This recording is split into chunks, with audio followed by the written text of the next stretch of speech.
एक सामान्य गृहिणी हाउस वाइफ जिसकी दुनिया उसके बच्चे, पति और सास हैं। महिला सुबह जगने से लेकर सोने तक उनके बारे में ही सोचती है। उसने अपने औसत घर को करीने से सजाया है। घर के आंगन में रखे पेड़ पौधे हरे भरे हैं। वह अपने भविष्य के बारे में सोचती भी नहीं है, क्योंकि उसे लगता है कि यही तो उसकी जिंदगी है। हालांकि ये भ्रम तब टूट जाता है जब उसके पति को किसी दूसरी औरत से प्यार हो जाता है, जिससे शादी करने के लिए वो अपनी पत्नी को तलाक दे देता है। पति से अलग होने के बाद महिला को अपना ससुराल छोड़कर जाना पड़ता है। उसे उसका घर आंगन छूट जाता है। बच्चे और सास भी दूर हो जाते हैं। इस तरह उसकी दुनिया उजड़ जाती है। अब जब वे अकेले है तो उसे समझ नहीं आता कि आखिर वे क्या करे। किसी ने उसे इस दिन के लिए तैयार ही नहीं किया होता है। बचपन में उसे ये कहानी सुनाई गई थी कि एक दिन सपनों का राजकुमार सफेद घोड़े पर बैठकर आएगा और उसे अपने साथ अपनी दुनिया में ले जाएगा, जहां उसे किसी बात की तकलीफ नहीं होगी, सिर्फ उसे राजकुमार का ख्याल रखना होगा। किसी ने ये तो बताया ही नहीं था कि अगर सफर के बीच रास्ते में राजकुमार ने साथ छोड़ दिया तो उसे क्या करना होगा। जब वो अपने मायके जाती है तो भाई भाभी भी मदद करने से मना कर देते हैं। अब वह कहाँ जाएगी, क्या करेगी, कुछ समझ नहीं आता है। वह दूसरे मोहल्ले में किराए के कमरे में अकेले रहती है। वह कुछ ना कुछ करके अपने पैरों पर खड़ा होना चाहती है ताकि अपने बच्चों को अपने पास ला सके। असल में सास बहू आचार प्राइवेट लिमिटेड उन महिलाओं की कहानी है जो तलाक के बाद अपने आप को तलाशना शुरू करती हैं। ये कहानी बताती है कि एक महिला का आत्मनिर्भर होना कितना जरूरी है। वह महिला जो कम पढ़ी लिखी है, जो फटाफट अंग्रेजी नहीं बोल सकती, जो दिखने में साधारण है, जो उम्र के उस पड़ाव पर है जहां औरत की खूबसूरती ढल जाती है, उसे कुछ और तो आता नहीं है। ऐसे में वे अचार का बिजनेस शुरू करती, लेकिन उसके पड़ोसी शुक्ला जी उसे कुछ दिनों तक बेवकूफ बनाते रहते हैं।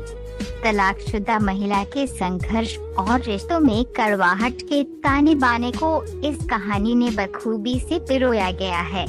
सास बहू आचार प्राइवेट लिमिटेड के निर्देशक अपूर्व सिंह कार्की हैं। इसे आप C5 पर देख सकते हैं, जिसमें लीड रोल में अमृता सुभाष हैं, जिन्होंने सुमन के किरदार को मानो घोलकर पी लिया हो। इस सीरीज में इस मिथ को तोड़ा गया है कि सास बहू कभी माँ बेटी की तरह नहीं रह सकती हैं। वे आपस में सिर्फ लड़ सकती हैं, क्योंकि यहाँ तो बहू को उसके पैरों पर खड़ा करने के लिए सास अपनी जान लगा देती है। इस बहू ने फोन में अपनी सास का नंबर बुढ़िया नाम से सेव किया है। भले ही उनके बीच चटपटी नोक झोंक होती रहती है, लेकिन दोनों एक दूसरे पर जान लुटाती हैं। दूसरा मिथ ये तोड़ा गया है कि सौतेली माँ बच्चों का ख्याल नहीं रखती, क्योंकि दूसरी पत्नी मनीषा ने बच्चों को अपना लिया है। वह तो अपने ही घर में परायों की तरह जिंदगी बिता रही है। अंत में सुमन के पति दिलीप को उसकी गलती का एहसास होता है। इस सीरीज में ये भी दिखाया गया है कि माँ से बिछड़कर कैसे उसके बच्चे जूही और रिशु अपने रास्ते से भटकने लगते हैं।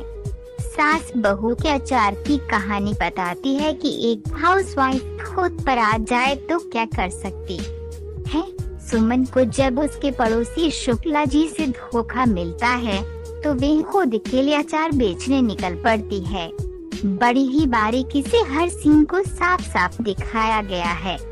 कैसे एक महिला घर के अकेले बाहर निकलकर झिझक महसूस करती है। वह तो लोगों से ठीक से अपनी बात भी नहीं कह पाती है। सुमन बस में अचार बेचने जाती थी, लेकिन किसी से कुछ बोल नहीं पाती है। तभी उसकी सास यात्री बनकर अचार बेचने में उसका साथ देती हैं।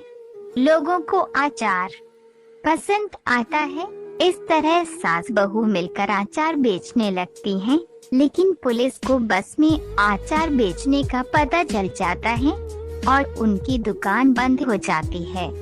सुमन को लगता है कि वे कुछ नहीं कर पाएगी।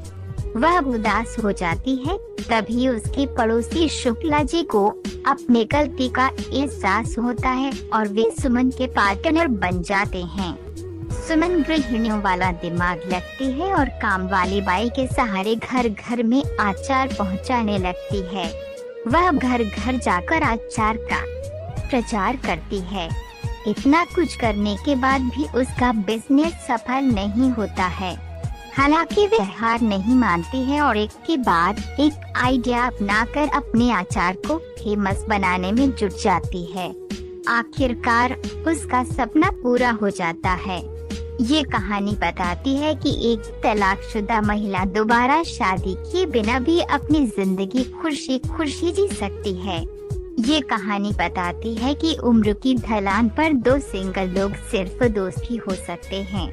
वे एक दूसरे के सुख दुख के साथी बन सकते हैं।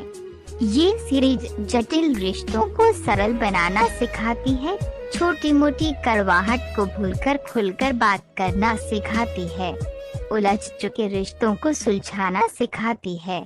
ये कहानी बताती है कि रिश्तों में कम्युनिकेशन होना कितना जरूरी है। कई उतार चढ़ाव के बाद आखिरकार सुमन के अचार का बिजनेस चल पड़ता है। वह इस काबिल हो जाती है कि बच्चों को पाल सकती है, उनकी जरूरतों को पूरा कर सकती है। वह अपने पूर्व पति और सौतन से मिलकर बात करती है और उलझे रिश्तों को सुलझा देती है। सुमन के बच्चे, जिन्हें लगता था कि वे कुछ नहीं कर सकती, अब उन्हें अपनी मां पर नाज है। सीरीज की शुरुआत में उदास बेचारे से दिखने वाले सुमन अब कॉन्फिडेंस से लबरेज है। उसके चेहरे पर आत्मनिर्भर वाला संतोष का भाव है। अब वे खुद को कमजोर नहीं बल्कि एक मजबूत